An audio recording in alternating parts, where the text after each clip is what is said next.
Welcome to আমার রান্নাশালা। আমার রান্নাশালা তোমাদের সকলকে আরও একবার ওয়েলকাম জানিয়ে আজকে আবার একটি নতুন রেসিপি তোমার সঙ্গে শেয়ার করতে চলেছি। সেটা হচ্ছে খুবই কমন একটি রেসিপি। এখন যেহেতু শীতকাল পড়ে গেছে, তোমরা অনেকেই ঘরে তৈরি করে খাচ্ছ। হ্যাঁ বন্ধুরা, সেটা হচ্ছে মুলো শাক ভাজার রেসিপি। তবে তোমরা নানান রকমভাবে মুলো শাক ভাজা তৈরি করে খাও। আমি আজকে বড়ি দিয়ে একটু অন্যরকমভাবে মুলো শাক ভাজাটা তৈরি করছি। বড়ি দিয়ে মুলো শাক ভাজা একবার অন্তত তৈরি করে খেয়ে দেখো, অসাধারণ লাগে। এটা দুপুরবেলায় গরম গরম ভাতের সঙ্গে যা প্রথম পাতে জাস্ট জমে যায়। চলো তাহলে দেখতে থাকো আমি কিভাবে বড়ি দিয়ে এই মুলো শাক ভাজার রেসিপিটা তৈরি করছি। মুলো শাক ভাজা করবার জন্য আমি এখানে মুলো শাক নিয়েছি। মুলো শাকগুলোকে ভালো করে ঝিঝি করে কেটে ধুয়ে পরিষ্কার করে নিয়েছি। এই মুলো শাকটা আমি কোনো বাজারে যে আলাদা করে আটি বিক্রি হয় সেই মুলো শাক কিনে এনে করছি না।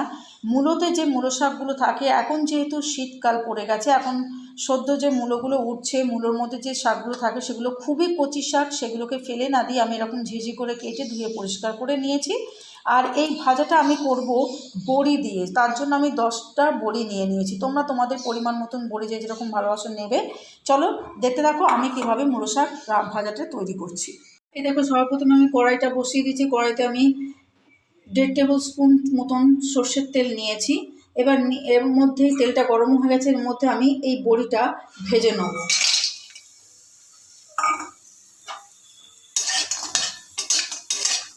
একটু লালচে লালচে করে ভেজে নেবো বড়িটা। এই দেখো, বড়িটা ভেজে তুলে নিয়েছি। বড়ি ভেজে তুলে নেওয়ার পর ওই তেলের সঙ্গে আরও 1 স্পুন মতন সর্ষের তেল আমি অ্যাড করলাম। তাহলে এখানেতে টোটাল ওই 2 টেবিল স্পুন মতন তেল আমার লাগছে। এবার আমি ফোড়নে দিয়ে দিচ্ছি সর্ষে ফোড়ন। শাকটা আমি সর্ষে ফোড়ন দিয়ে করবো, সেই জন্য সর্ষে ফোড়ন দিয়ে দিলাম। 1/2 টিস্পুন মতন সর্ষে দিয়ে দিয়েছি। আর দিচ্ছি একটা শুকনো লঙ্কা। ফোড়নটা কয়েক সেকেন্ড করে যাক।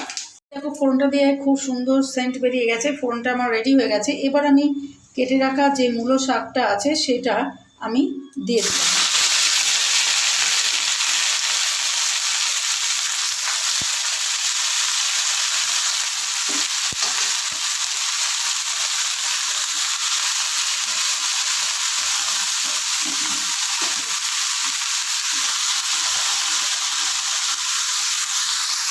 সমস্ত শাকটা আমার দেওয়া হয়ে গেছে। এবার আমি একটু নাড়িয়ে চাড়িয়ে নেব।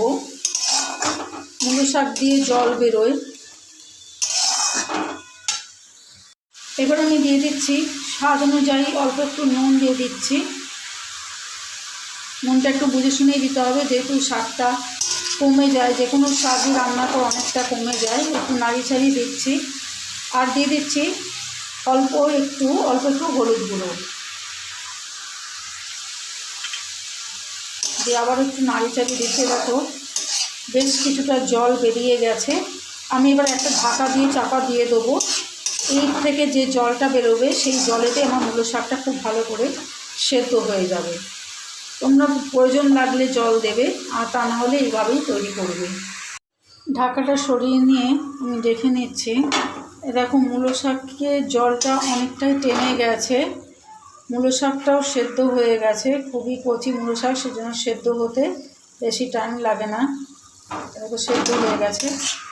অল্প অল্প জল আছে এখনও। এবার আমি যে ভেজে রেখেছিলাম বড়িগুলো, সেই বড়িগুলোর মধ্যে কয়েকটা বড়ি আমি এর মধ্যে দিয়ে দিলাম।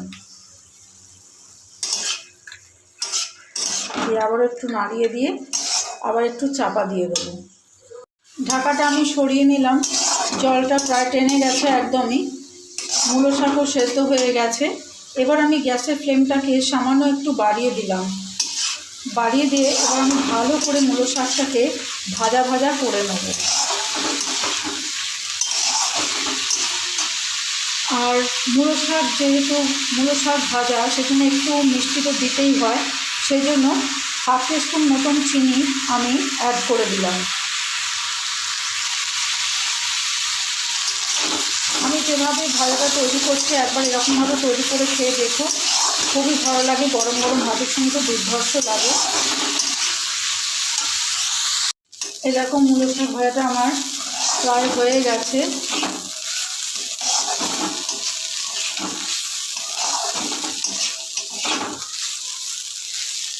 ভাজা ভাজা হয়ে গেছে। এবার আমি যে এখানে কয়েকটা বড়ি দিয়েছিলাম, আর যে কয়েকটা বড়ি আছে সেই বড়িগুলোকে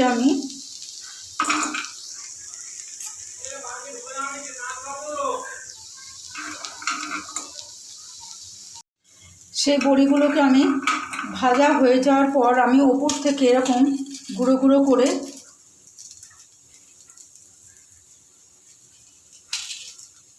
দিয়ে দিচ্ছি। এতে খেতে মুখে যে একটু ক্রাঞ্চি ভাব পড়বে, বড়িগুলো খেতেও ভালো লাগবে। প্রত্যেকটা বড়ি ঠিক এইভাবে আমি গুঁড়িয়ে দিলাম, দিয়ে আবারও একটু নেড়ে ছেড়ে নেব।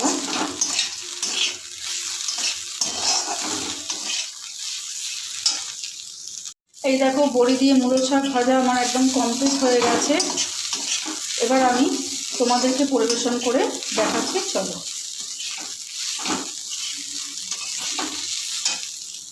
এই দেখো, বড়ি দিয়ে মুলো শাক ভাজার রেসিপি একদম রেডি। আমি সার্ভ করে দিয়েছি, তোমরা দেখতেই পাচ্ছ। যেভাবে তৈরি করলাম একবার অন্তত তৈরি করে খেয়ে দেখো, অসাধারণ লাগে। আর যদি রেসিপিটা ভালো লাগে বা পছন্দের হয় তাহলে আমার রান্নাশালা চ্যানেলটিকে প্রচুর প্রচুর লাইক, শেয়ার, সাবস্ক্রাইব করো। আর পাশের বেল আইকনটা অবশ্যই ক্লিক করে দিও, তাহলে আমি যে সমস্ত নিত্য নতুন রেসিপি তৈরি করব সে সমস্ত রেসিপির আপডেট সবার আগে তোমাদের কাছে পৌঁছে যাবে।